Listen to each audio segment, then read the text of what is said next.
Objectif News vous présente l'interview de 18h.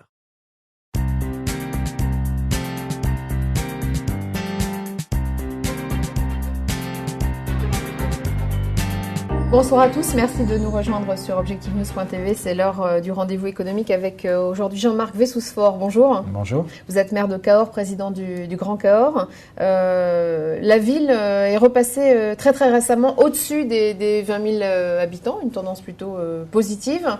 La communauté d'agglo, de manière générale, investit très fortement. Vous venez de signer un contrat d'agglomération avec un certain nombre de partenaires qui sont engagés à financer de nombreux projets. Il y a l'air d'avoir à Cahors plutôt une dynamique économique positive. 30 millions d'euros d'investissement dans les tuyaux, c'est ça ? Oui, pour le contrat d'agglomération, mais pour l'ensemble des investissements ville et Grand Cahors, on est même sur les 4 ou 5 dernières années à 90 millions d'euros d'investissement.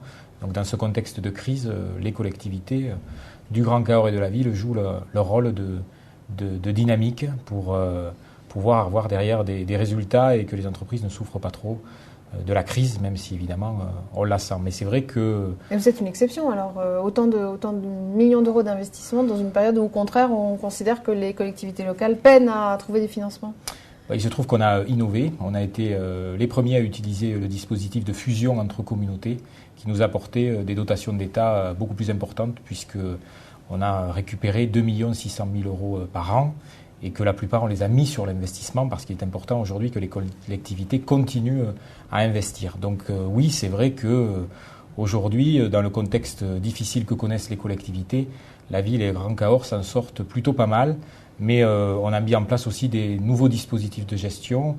On a une direction générale mutualisée, on a mis en place des projets de services. On a vraiment modernisé nos collectivités et ce qui nous permet aujourd'hui d'avoir...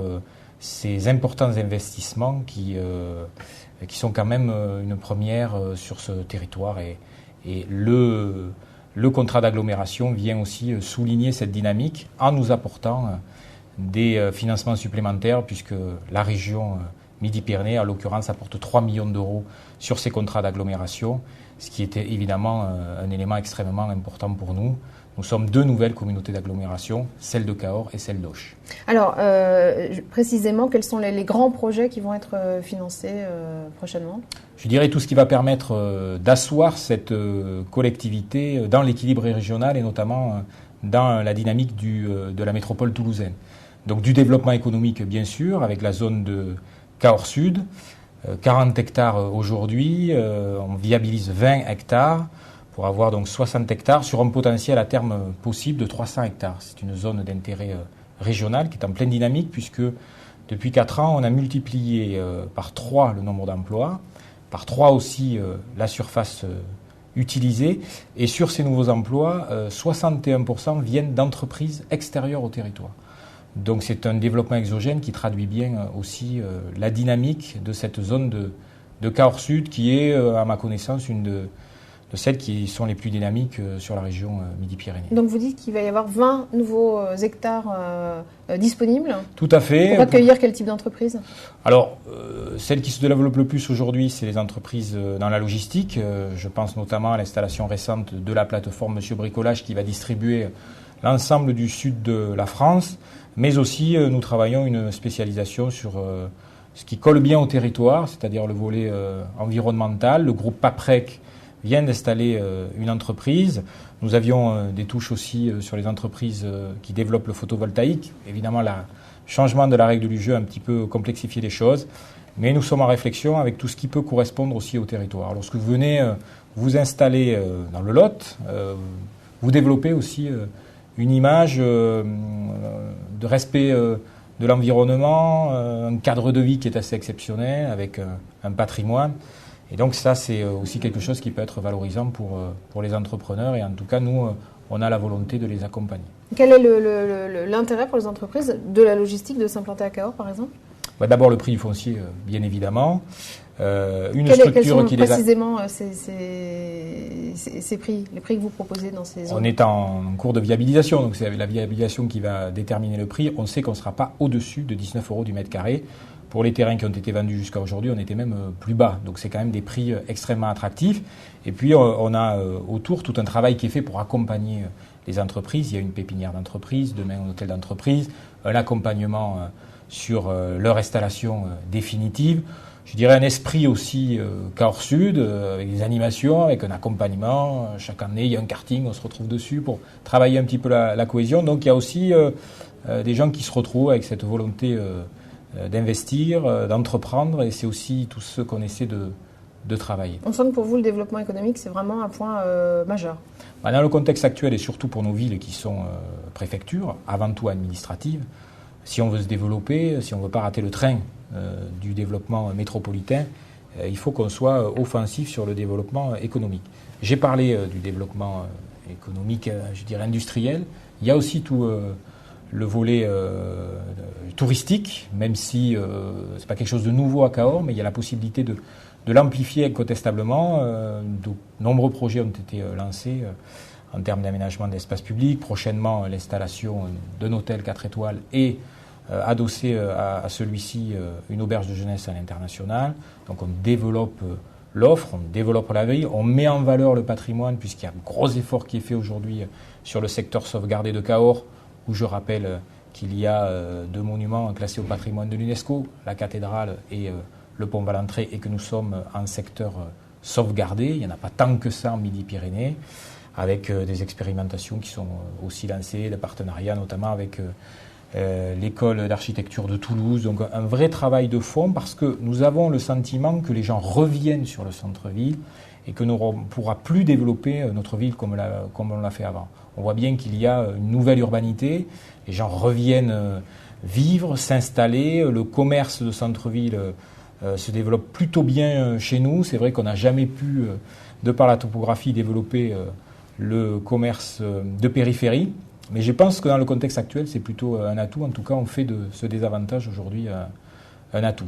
Alors, un dernier point que je voudrais évoquer avec vous, Jean-Marc Wessous-Sforz, c'est le dialogue métropolitain. Une association a été créée très récemment à Toulouse avec un certain nombre de maires de métropoles régionales. Définitivement, le développement des villes de région se fait avec Toulouse et obligatoirement avec Toulouse. Il y a d'abord une réalité, c'est le fait urbain. Aujourd'hui, les gens vont vers les villes et il va falloir qu'on s'adapte à ça avec les nouvelles problématiques, on le sait, en termes de circulation, en termes d'amélioration de la résilience face à divers aléas. Donc on est en train d'inventer aussi des villes où on vit mieux, des villes plus intelligentes, et ça passera aussi par une ville locomotive, qui est la ville de Toulouse, bien évidemment, qui sache s'appuyer avec les villes moyennes qui l'entourent. Je ne crois pas qu'il faille inventer des villes en périphérie de Toulouse. Il y a des zones aujourd'hui plus rurales qui ne sont pas adaptées au développement de villes. Il n'y a pas les services, il n'y a pas les équipements. Toulouse doit bien sûr se développer. Moi, je suis un fervent, je suis pour le développement de Toulouse, alors que souvent, on les avait plutôt vus comme, je dirais, un adversaire, quelque chose qui s'opposait à notre propre développement. Bien au contraire. C'est pas contre, c'est avec, quoi. On a besoin que Toulouse se développe. Et Toulouse doit aussi réfléchir à la complémentarité qu'il peut avoir avec Albi, avec Rodez, avec Auch, et à terme, avec Cahors. Cette discussion, qui est pour l'instant qu'un dialogue, elle peut devenir... Incontestablement, elle nous permettra de nous voir plus régulièrement, de travailler des problématiques communes. On a d'ores et déjà mis en place des commissions de travail sur la question énergétique, climatique. On voit bien que nos villes y sont toutes confrontées sur la question de circulation, sur la question des équipements en très haut débit, sur la question de nos centres anciens. Partout, on a des centres anciens qui, pour la plupart, ont un intérêt patrimonial extrêmement important. Pour nous, c'est le médiéval, pour Auch aussi. D'autres villes se sont engagées dans le cadre de l'UNESCO. Donc on a vraiment quelque chose à travailler, des réseaux à mettre en place. Je pense par exemple aux musées qui aujourd'hui sont en construction, ou à Rodez, ou chez nous avec le musée Henri Martin. Il faut tisser des liens entre ces villes qui ont cette particularité d'être des villes à taille humaine, avec des services en termes d'équipements sportifs, en termes d'équipements culturels. Donc on a vraiment intérêt à jouer ensemble. Et moi, je voulais saluer la démarche de Pierre Cohen, qui a su d'entrée nous réunir quelles que soient d'ailleurs les étiquettes politiques, puisqu'il y a les maires de gauche et les maires de droite, tout le monde est véritablement autour de la table et on travaille ensemble pour préparer les enjeux de demain qui passeront nécessairement par les villes. Alors, dernière question, Jean-Marc Bussous-Sport, vous êtes socialiste, vous serez candidat pour les municipales de 2014 ? Je pense que chaque chose en son temps. Moi, je suis à fond derrière le développement de cette ville, je pense que vous l'avez senti. Et à la rentrée, j'annoncerai si je repars ou si je ne repars pas. Et bien évidemment que vous sentez bien aussi qu'on est dans un travail à moyen terme, dans une stratégie pour ce territoire et qu'on a forcément envie de continuer, mais je pense qu'il faut respecter aussi les électeurs et être dans le travail aujourd'hui et dans la campagne demain lorsqu'il en sera question. Merci d'avoir accepté notre invitation. Merci pour votre invitation.